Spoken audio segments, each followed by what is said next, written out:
An institution is like these new jails, where they got the buttons and everything is like cute. It's like this module. A penitentiary is where it's bars, and the convicts run the jail. It's a different mentality. So I was in this jail, it was old, finding people on the block, and I ain't go to yardage there. I'm laying in the bed, I'm sweating. I'm talking about it be crazy hot in this joint. I get up, splash my face, look in the mirror, and I realize like, yo, man, I'm in the joint of being somebody that I wasn't. Now, there's levels to this penitentiary shit, and there's levels to being in the community. Because when I was in prison, I had to go insane in order to stay sane. Because of things, when I see somebody get stabbed, and they stabbing somebody till their arms get tired, I gotta believe, yeah, dude must have did some dumb shit, yeah. It's a process on some real shit. If I'm looking at that from a sane mind, I go crazy. Right. I seen homies go crazy, be on medication. So I used to get some time to myself. So at this moment, I said, yo, I'm in jail for being somebody that I wasn't, because I always had a conscience and I always thought bigger, but my environment that produced me, influenced me, you know, you be impressionable when you're growing up in the ghetto, and it influenced me to be everything that the ghetto worship. And when I say the ghetto worship, it's like the women. Like I was having a conversation with Rory. Y'all probably know him. He's an artist that he be Kanye, he be me, he do songs. Me and him had like a 2-hour conversation. Because every day I grow, and I talk to younger people, because they're educated. And we came to the conclusion that women run the planet. I'm gonna tell you why. You gotta say it. When I was in there's different ways to look at it, but when I was a young kid in the ghetto, the women educated me on who I had to be. Because when I was sitting on the step, I'd be sitting on the step and some shit, right? And I'm a little kid, eating on my popsicle, eating my candy. And some of y'all did this before. The women always educated me on who I had to be.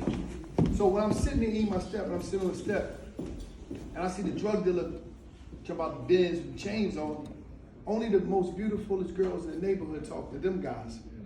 So them girls told me I had to be him in order, because I also saw my homie, my dad, coming with the construction worker shit on, and he was nobody. But I didn't just watch the drug dealer with the chain and the bins. I watched the seniors, and I watched everybody that watched him, and the respect and the admiration that they had for the successful criminal. I said, I gotta be a criminal or I ain't gonna win. So the women dictate the pace of the street culture, number one. Because if you ain't getting no money, you ain't fly, you ain't driving that car, you ain't got a shop. Pay attention to Instagram. That's what's promoted every day. You're a sucker if you got a 9 to 5. It's still the same thing. And that's bad energy that's put out there. But crime ain't gonna never stop as long as the women is. I told my homegirl, she told me something, wow, I need you to talk to my son because he acting up this, that, and third. But when he ain't gonna be one of these, I said, Keisha, you deal with street niggas. What you talking about? What you talking about? No, you always being smart. I'm telling you, you deal with niggas that like crime.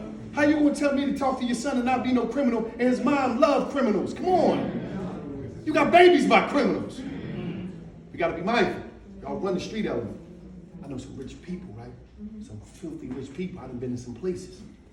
Remember I was talking to this one guy, right? Man, he got a shitload of money. So we talking, he like, Wallo, I can't stay long with you, I gotta go. So, phone rang, he answered his phone, right? This dude got a shitload of money. He answered his phone, right? And this happened a lot. His wife on there, didn't I tell blah, blah, blah, blah. I gotta go, Wallo, I'm out of here. The richest people I know in this world, their wives run them. Women run the planet. On all scales, all levels of this shit, A lot of time, y'all women don't know y'all power because y'all lead with your ass. It's not y'all class. Y'all don't know how to put infrastructure around the power of women. That's why a lot of y'all lose. Because y'all listen, you know what I find so funny? I told somebody this. I said, damn, they'll never get it. A powerful woman now is some chick on Instagram with a fat ass with some designer shit. That's the new power of black women. I said, this game fucked up. You know, so you know, class, where the class at? Where the women that's really making money, that's really making moves? Oh no, ain't nobody following them.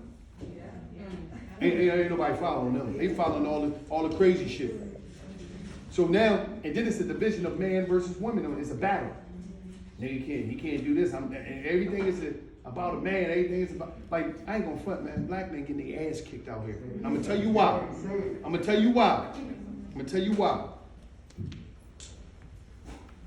Since the beginning of the time, the media, the system just, the production and the marketing of the imagery of the black man been beat down, kicked our ass, put us in the penitentiary, be killing each other. Then the marketing and the media of the savages that the black man is through the media, they did that. They pulled back, they ain't gotta do shit now. The black women kicking our ass on Instagram, on every way. Getting their ass kicked. Pay attention to the marketing. But they kick the black women ass too. They ain't even pay attention to the marketing when the loves and hip hops come and all the images. You know how you a black woman, if you work in corporate sometimes, they be like, well, she angry. The media taught them that when they was flipping the tables on Love and Hip Hop. Y'all gotta pay attention to the marketing and the education of us. But that's another story. But you know, I'm a little, what did you ask me again?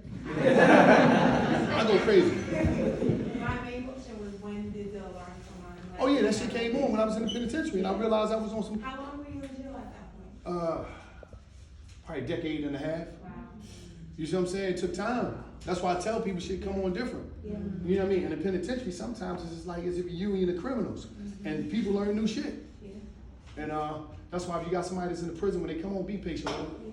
Because it's a lot of fucking trauma, like a lot of crazy shit you see, a lot of stuff that you hear. There's a lot of that shit. So you'll be sitting there and you be like, man, this shit, you'll come out crazier than you was. Mm-hmm. You know, and people be distant. Some of y'all fathers come on, you know, brothers, baby fathers, and you be like, why he burying on? What's up with him? The side effects of prison, that shit crazy.